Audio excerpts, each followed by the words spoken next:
Good morning sa'yo, White Angel 1111. Good morning mga bossing.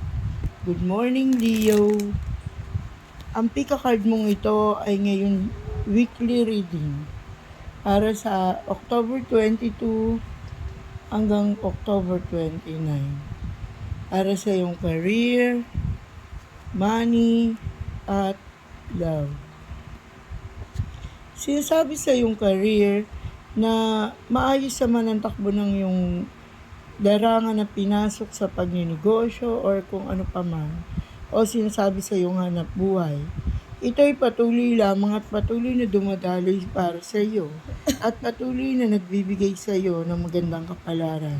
Sinasabi na nagmumuni-muni ka at marami ka iniisip na mga obligasyon o sinasabing marami kang ninanais pang gawing mga extra job. Ito daw ay makakatulong sa iyo sapagkat ikaw ay maraming plano. Sinasabi sa iyong kaperahan na nangangailangan kang ng tulong. Nais mong humingi o humiram sa mga malalapit mong kaibigan o kamag-anak. Dahil meron kang pinagkakagastusan na biglaan na dumating ngayong linggong ito.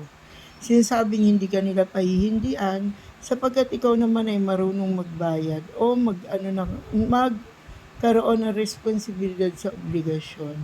Sinasabi naman sa iyong pag-ibig na ito raw ay maganda at matagumpay lalo na sa mga LDR dyan, yung mga malalayong lugar ang kanilang minamahal.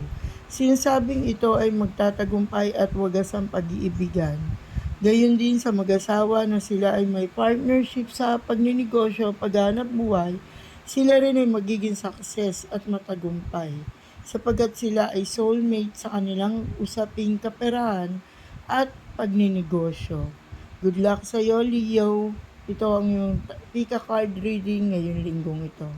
Bye-bye!